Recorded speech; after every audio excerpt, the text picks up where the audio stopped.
Hello student, आज का हमारा टॉपिक है units and measurement. Class 11th physics का है ये सेकंड चैप्टर। तो देखिए बेटा, इसमें सबसे पहले हम जानते हैं कि नीड फॉर मेजरमेंट, की मेजरमेंट की ज़रूरत क्यों पड़ी है। ठीक है, हम ये कह सकते हैं कि physics is incomplete without measurement. Measurement के बिना फिजिक्स जो है इनकम्प्लीट है बेटा। लॉर्ड केल्विन एक साइंटिस्ट था, उसने ये कहा था कि physics is science of measurement, कि फिजिक्स जो है वो साइंस का मेजरमेंट है। यानी साइंस कब होगी, जब हम फिजिक्स को स्टडी करेंगे इसमें। ठीक है, उसको मेजर करेंगे उन क्वांटिटीज को। To know about any quantity और to express any quantity measurement is necessary. किसी भी क्वांटिटी के बारे में जानना या उसको मेज़र करना या उसके बारे में कुछ बताना, तो उसके लिए मेज़रमेंट जो है बहुत ज़रूरी होता है। ठीक है, जो मेज़रमेंट होता है उसकी क्या यूनिट होती है? The expression of any physical quantity is called unit. कोई भी फिजिकल क्वांटिटी है उसको एक्सप्रेस करना वो क्या कहलाता है? वो यूनिट कहलाता है। अब बात ये आती है कि ये क्या होता है physical quantity? Any quantities which can be measured. ठीक है, ये कौन सी होती है? Any quantity which can be measured, जिसको हम मेजर कर सकते हो, तो वो क्या कहलाएगी? फिजिकल क्वांटिटी कहलाएगी। ठीक है, अब जैसे यूनिट की अगर बात करें तो जो मेजरमेंट होता है, मेजरमेंट के अंदर जो न्यूमेरिकल क्वांटिटी होती है, ठीक है बेटा, न्यूमेरिकल वैल्यू जो होती है वो क्वांटिटी के बारे में बताएगी। और जो यूनिट होती है, यूनिट वो क्या बताएगी? वो नेम ऑफ फिजिकल क्वांटिटी बताएगी। ठीक है, इसमें ध्यान रखना, जो न्यूमेरिकल वैल्यू होगी इसमें वो क्या बताएगी? वो क्वांटिटी के बारे में बताएगी, क्वांटिटी के बारे में। ठीक है, और जो यूनिट होएगी इसमें वो क्या बताएगी? वो name of physical quantity, name of physical quantity वो क्या बताएगी? जो फिजिकल क्वांटिटी है उसके नेम के बारे में बताएगी। फॉर एग्जांपल के लिए देखें बेटा, जैसे हमने मान लिया कि 30 किलोग्राम हमारे पास है। ठीक है, तो इसकी जो क्वांटिटी होगी, जो न्यूमेरिकल वैल्यू होगी, वो क्या बताएगी? क्वांटिटी को बताएगी। और जो किलोग्राम है, जो नेम ऑफ यूनिट है, जो वो क्या बताएगी? नेम ऑफ क्वांटिटी को बताएगी। इसमें किलोग्राम जो लगा वो क्वांटिटी को या उसकी जो यूनिट है उसको बताएगी इसमें। ठीक है, और इसको रिप्रेजेंट कैसे करेंगे? किलोग्राम जो है किसको रिप्रेजेंट करता है? Unit of mass. ठीक है, यूनिट ऑफ मास को रिप्रेजेंट करता है किलोग्राम जो हो गया। तो इसलिए जो है वो मेजरमेंट है वो बहुत ज़रूरी है, क्योंकि हमें इस बात का पता नहीं लगेगा कि ये क्वांटिटी कितनी है। अब बात करते हैं सिस्टम ऑफ यूनिट, कि सिस्टम ऑफ यूनिट है वो क्या है। कितने प्रकार के सिस्टम हैं? System of units. ठीक है, तो 4 प्रकार के जो है वो सिस्टम होते हैं। पहला सिस्टम जो होता है वो MKS सिस्टम। ठीक है, दूसरा सिस्टम जो होता है वो CGS सिस्टम। तीसरा जो बताया जाता है वो है FPS सिस्टम। और चौथा जो है वो है SI सिस्टम। तो ये 4 प्रकार के जो है वो सिस्टम होते हैं इसमें। ठीक है, अब MKS सिस्टम क्या होता है? ठीक है, MKS सिस्टम में क्या होगा? देखो, हमारे पास जो फिजिकल हमारी यूनिट होती हैं, जो फिजिकल क्वांटिटी होती हैं, उनकी यूनिट हम देखें इसमें तो क्या क्या होती हैं? ये है हमारे पास MKS, जिसमें हम लेंथ को हम ले मीटर के अंदर, यहाँ हम लिख देते हैं लेंथ। ठीक है, और यहाँ लिख देते हैं मास, और यहाँ लिख देते हैं time. Length, mass and time. ऐसा सिस्टम जिसके अंदर लेंथ को मीटर में लिखा जाता है। ठीक है, लेंथ को हम किस में लिखें? मीटर में लिखें, तो वो हमारे पास। और मास को हम किस में लिखें? किलोग्राम में। और टाइम को हम लिखें सेकंड में। तो इसका फर्स्ट लेटर यानी M, इसका फर्स्ट लेटर K और इसका फर्स्ट लेटर S। तो ये सिस्टम कौन सा बन गया? MKS system. ठीक है, तो बता सकते हो ना अब कि ऐसा सिस्टम जिसके अंदर मीटर को, लेंथ को मीटर में लिया जाए, मास को किलोग्राम में लिया जाए और टाइम को सेकंड में लिया जाए, तो उस सिस्टम को हम कहते हैं MKS सिस्टम। ऐसे ही CGS आ जाए तो लेंथ को किस में लेंगे? सेंटीमीटर में। मास को किस में लेंगे? ग्राम में। टाइम को सेकंड में। तो इसका C आ गया हमारे पास, इसका G आ गया और इसका S आ गया। तो कौन सा सिस्टम बन गया? CGS सिस्टम बन गया। ऐसे ही जो FPS सिस्टम, F जो हो गया उसको हम किस में लेंगे? फुट के अंदर लेंगे। ठीक है, और जो आपके पास P हो गया, मास, इसको पाउंड में लेंगे हम, और ये हमारा सेकंड में हो जाएगा। तो ये बन गया यहाँ से F, P और S। इसको क्या बोलेंगे? FPS सिस्टम कहेंगे। ठीक है, SI सिस्टम जो है स्टैंडर्ड सिस्टम है, ये international system of unit. SI system, SI को हम क्या बोलेंगे? Standard international system of units. जो MKS सिस्टम है इसको जनरली अब जो है इस नाम से जाना जाने लग गया, SI सिस्टम के नाम से जाने लग गया। ठीक है बेटा, आज हम जो यूज करते हैं वो सारा SI सिस्टम में हम यूज करते हैं। 10th में भी देखा होगा आपने फिजिक्स के अंदर कि ये इसकी SI यूनिट है, ये इसकी CGS यूनिट है। ठीक है, जो इंटरनेशनल सिस्टम ऑफ यूनिट है वो क्या होता है? देखिए, international system of unit, international system of units. तो इंटरनेशनल सिस्टम ऑफ यूनिट हमारे पास जो होते हैं वो 7 प्रकार के होते हैं। यहां हम लिख देते हैं क्वांटिटी, यहां लिख देते हैं उसकी यूनिट्स, और यहां लिख देते हैं सिंबल कि उसको कैसे लिखा जाता है। ठीक है, पहली क्वांटिटी जो होती है उसे बोलते हैं लेंथ, दूसरी जो है मास, तीसरी टाइम, चौथी क्वांटिटी है टेम्परेचर, पांचवी क्वांटिटी है इलेक्ट्रिक करंट, छठी क्वांटिटी हो गई लुमिनियस इंटेंसिटी,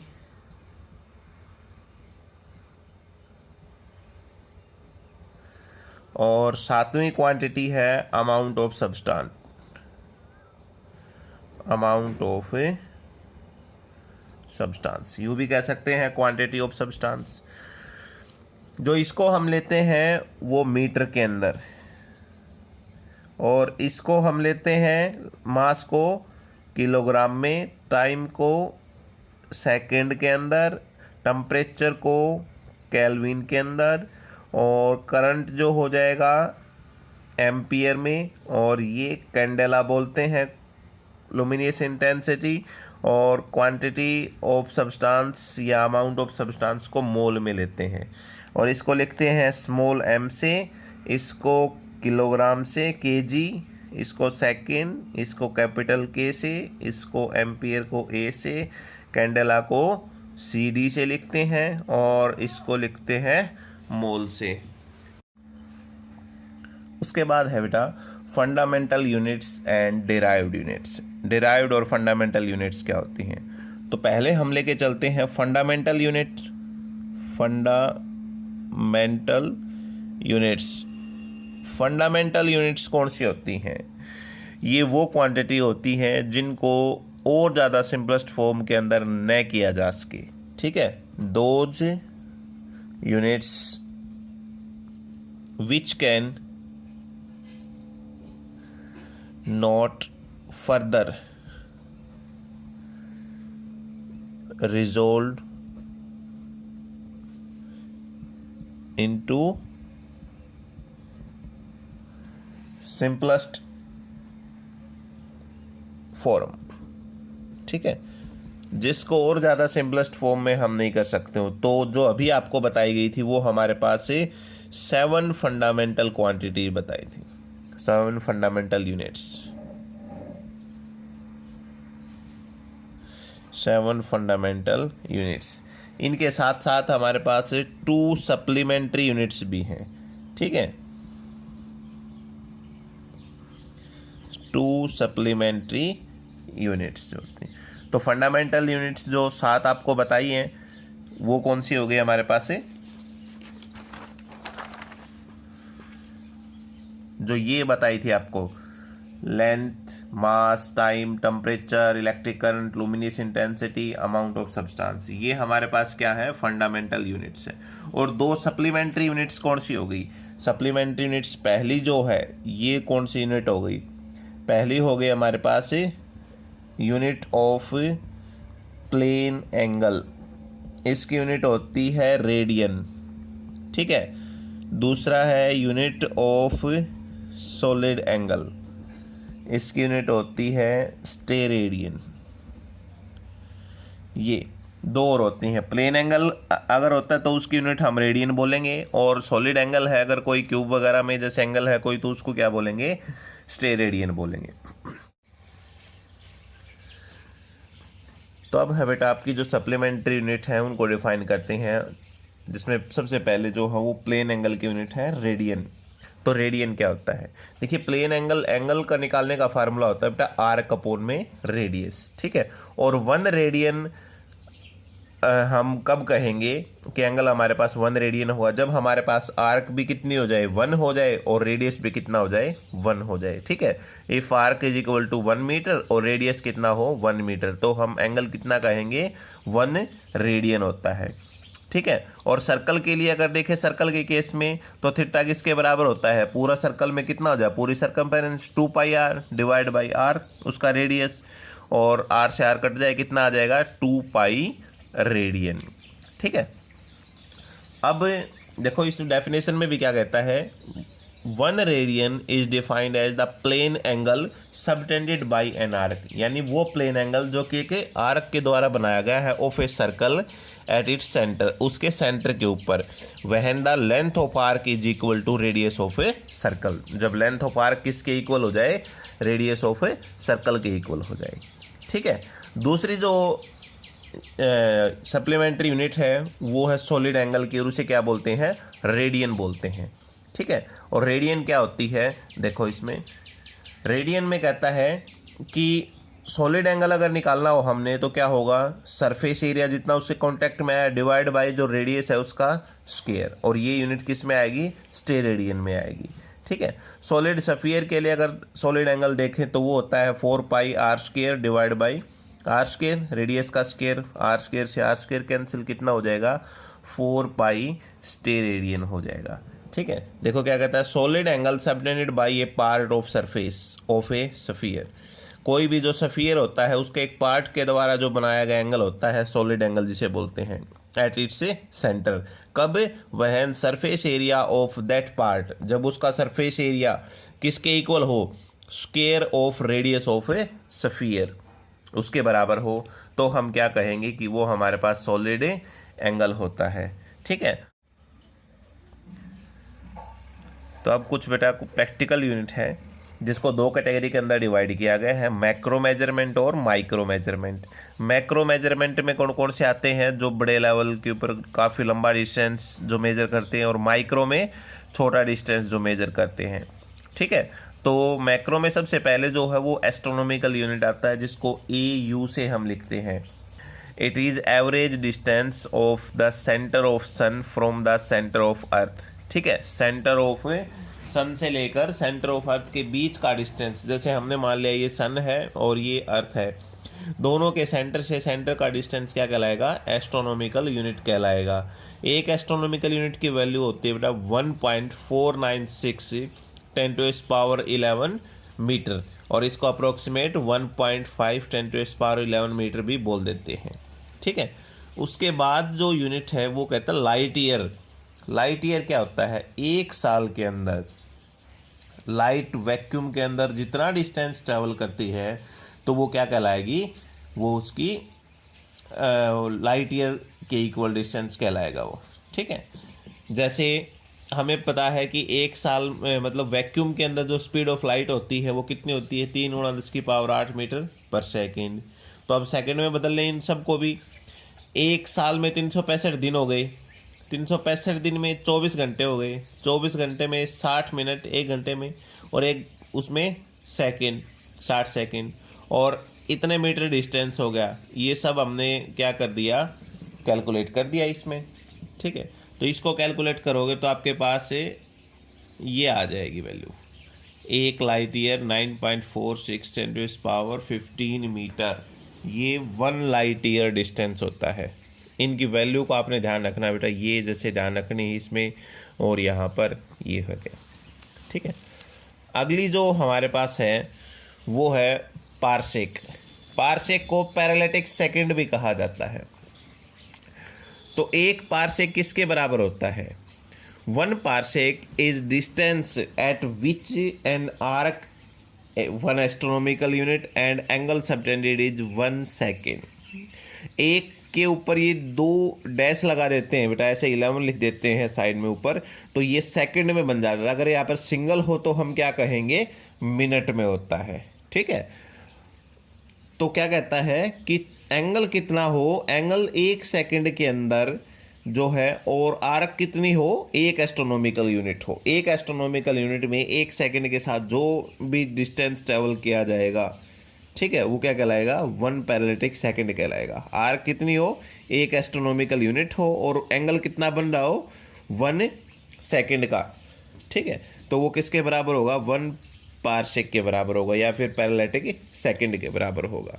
ठीक है, अब जैसे लेंथ कितनी हो गई, 1 एस्ट्रोनॉमिकल यूनिट, ये तो इसको वैल्यू हमें पता है 1.496 10⁻11 मीटर।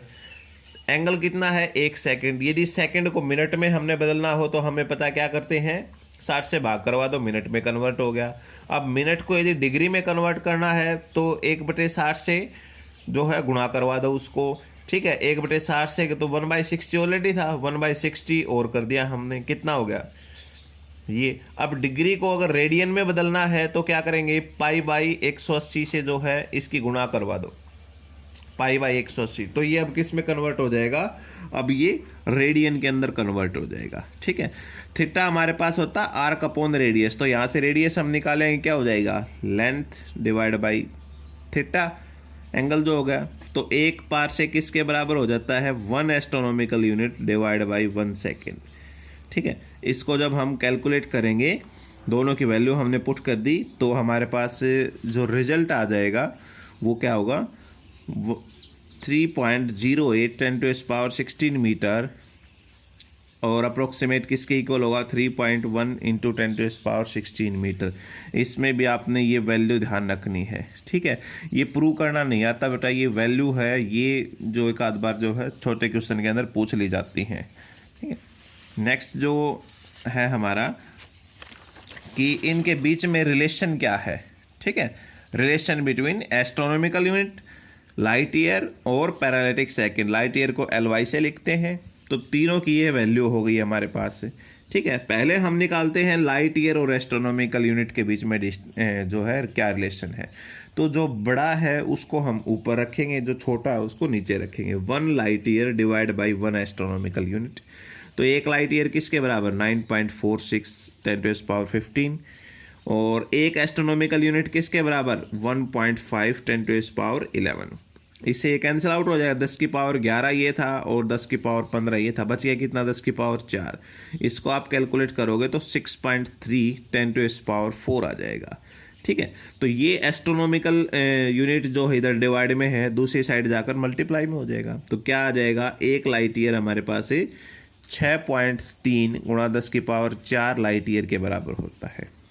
ऐसे ही पारसेक और लाइट ईयर के बीच में निकाले रिलेशन, तो 1 पारसेक बड़ी यूनिट हो गई हमारे पास, तो ऊपर कर दी हमने, लाइट ईयर हो गया, दोनों की वैल्यू रख दी 10⁻15 और ऊपर था 10⁻6, तो क्या बच जाएगा, सिर्फ 10 बच जाएगा। ठीक है, तो 1 पारसेक किसके बराबर आ गया, 3.26 डिवाइड बाई ये 1 लाइट ईयर है इसमें, तो यहाँ से 1 लाइट ईयर दूसरी साइड जाएगा तो मल्टीप्लाई में, 1 parsec is equal to 3.26 light year के बराबर आ जाएगा। ठीक है बेटा, ये इनके बीच में रिलेशन है। नेक्स्ट जो कहता है कि कुछ और यूनिट है लेंथ की, छोटे यूनिट जो है, जैसे 1 इंच किसके बराबर होता है, 0.0254 मीटर के बराबर। ऐसे ही 1 फुट जो होता है 0.3048 मीटर के बराबर। 1 यार्ड जो होता है वो 0.9144 मीटर के बराबर। और 1 माइल जो होता है 1.609 10⁻³ मीटर के बराबर। ये बेटा बाई नॉलेज के लिए है, ये पूछी नहीं जाती हैं, ये जो है आपने वैसे ध्यान रखनी है। ठीक है, तो माइक्रो मेजरमेंट आता है। मैक्रो मेजरमेंट हो चुका हमारा बड़े डिस्टेंस के लिए, अब है छोटे डिस्टेंस के लिए। 1 मिलीमीटर जो होता है वो हमारे पास किसके बराबर होता है, 1 मिलीमीटर किसके बराबर, 10⁻³ मीटर के बराबर होता है। 1 माइक्रोन या 1 माइक्रोमीटर बोल देते हैं, एम इसे यू जो होता है ना, यू को थोड़ा सा ऐसे बढ़ा दो तो ये माइक्रो बन जाएगा, म्यू बोलते हैं इसको। तो 1 माइक्रोमीटर होता है 10⁻⁶ मीटर के बराबर। 1 नैनोमीटर, एनएम से इसको लिखते हैं, 10⁻⁹ मीटर के बराबर होता है। ठीक है, और 1 एंगस्ट्रॉम, 1 ए के ऊपर ऐसे 0 लगा देते हैं, इसको नोट बोलते हैं, एंगस्ट्रॉम बोला जाता है। 1 angstrom is equal to 10⁻⁻10 metre के बराबर। 1 फर्मी जो होता है, फर्मी एफ फेम्टोमीटर एफएम से लिखते हैं, तो ये 10⁻⁻15 मीटर के बराबर होता है। अब है हैवी मास के लिए कौन कौन सी यूनिट जो है वो यूज करते हैं। तो हैवी मास के लिए 1 टन, मैट्रिक टन बोल देते हैं, 1000 किलोग्राम के बराबर। 1 क्विंटल जो होता है, 1 क्विंटल को क्या बोला जाता है, 100 किलोग्राम। और जो लार्जेस्ट प्रैक्टिकल यूनिट है मास की, तो वो एक होती है CSL। CSL क्या होता है, CSL होता है चंद्रशेखर लिमिट। और ये एक चंद्रशेखर लिमिट जो माना जाता है वो 1.4 टाइम्स ऑफ मास ऑप्शन के बराबर होता है। जितना मास ऑप्शन है उसके 1.4 से मल्टीप्लाई करवा दे तो हमारे पास से जो है 1 चंद्रशेखर लिमिट हो जाएगा। अगला जो होता है कुछ स्मॉल मास के लिए यूनिट है, फॉर वेरी स्मॉल मास। तो वेरी स्मॉल मास के लिए 1 AMU बोलते हैं, एटॉमिक मास यूनिट। ये 9th क्लास में पढ़ा होगा। या 1 यूनिट बोल देते हैं, तो किसके बराबर होता है, 1.66 10⁻27 किलोग्राम के बराबर होता है। और 1 सेक जो होता है बेटा 10⁻⁸ सेकंड के बराबर होता है। ये टाइम की जो है वो स्मॉलेस्ट यूनिट है। वैसे हमने पढ़ा है सेकंड ही, लेकिन ये सेकंड से भी काफ़ी छोटी होती है। इसका यूज यहाँ नहीं होता है बेटा, अपने जैसे बहुत ही रेयर केस में इनका यूज होता है। ठीक है, तो इनको आपने अच्छे से करना है बेटा। ये वैल्यूज़ हैं, अभी आपको ज़्यादा रटने की ज़रूरत नहीं है। धीरे धीरे आप जैसे जैसे आप आगे बढ़ते चलोगे 11th क्लास में, 12th में, तो अपने आप ये है याद होती रहेंगी इसमें। ठीक है, इनका कोई ज़्यादा यूज़ नहीं है। बस light year, paralytic second, astronomical unit, इनकी वैल्यूज जो है वो आप याद कर लेना। उनका जो है वो यूज होता है, वो पूछ भी ली जाती हैं। जैसे इसमें कोई भी अगर इसमें प्रॉब्लम आए तो बेटा वो कमेंट बॉक्स में आप ज़रूर लिखें। Thank you.